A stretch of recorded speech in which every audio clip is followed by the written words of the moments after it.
आप देख रहे हैं अजीत भारती के साथ भारत संतान न्यूज। सभी दर्शकों को नमस्कार।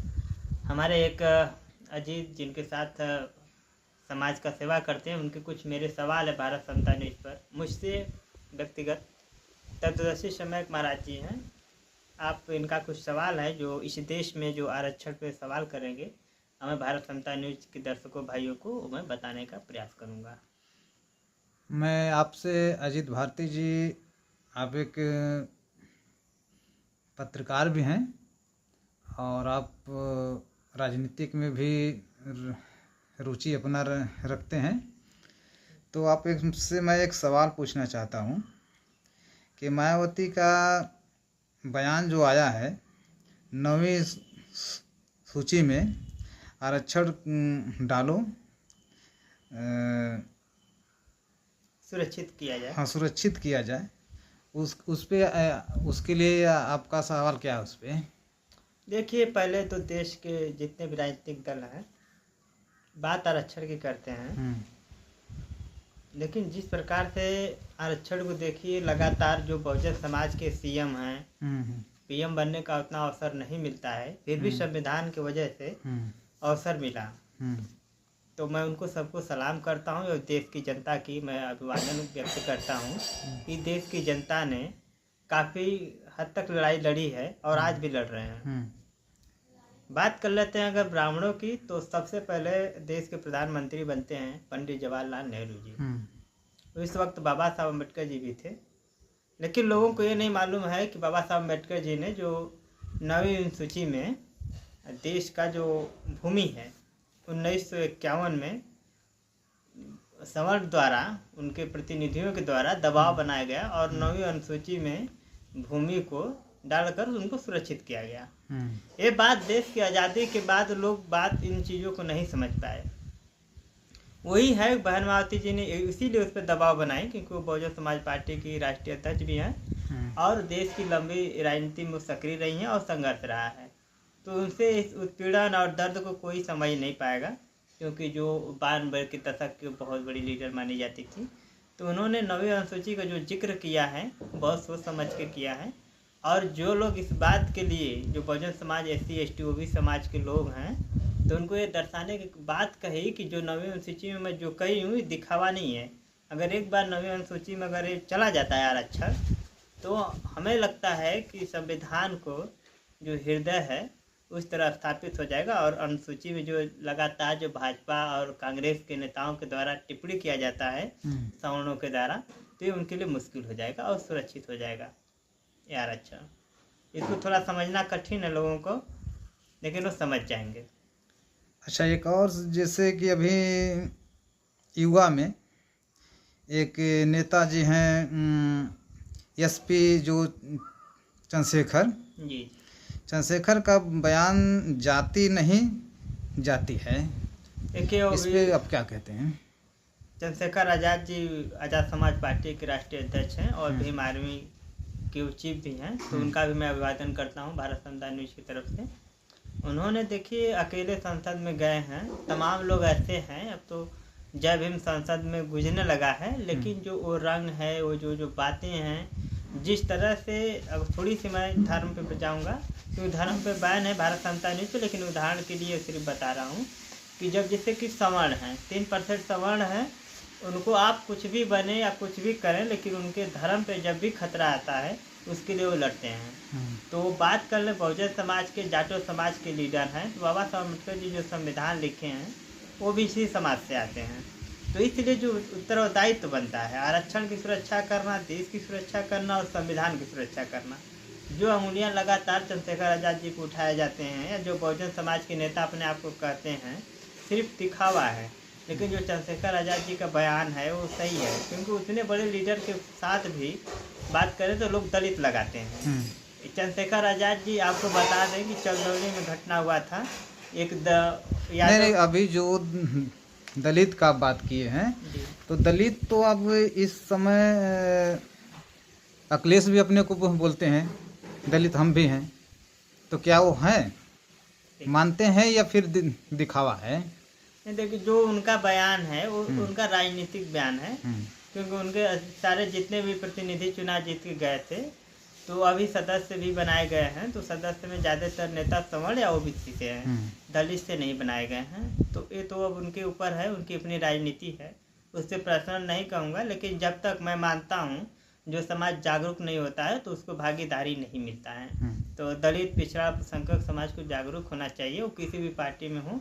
जिस प्रकार से सवर्ण हो, बहुजन समाज पार्टी की सरकार रही, समाजवादी की सरकार रही, भारतीय जनता पार्टी और कांग्रेस की भी है, तो आप देखते होंगे सब जगह उनकी भागीदारी मजबूत है और 93% उसमें उनका सत्ता में कब्जा है, जो राजनीतिक रूप से। तो इन चीज़ों को लेकर भी तो दलित के सिर्फ कहना है और करना बहुत मुश्किल है।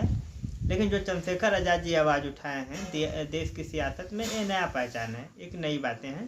तो जो पत्रकार, जैसे मेरे जैसे छोटे पत्रकार हों चाहे बड़े पत्रकार, तो राष्ट्रीय स्तर पे, तो मैं इस जो सदराजे घटना चंदौली की है, यादव की बेटी थी, वो फांसी लगा के जान दे दी अपनी।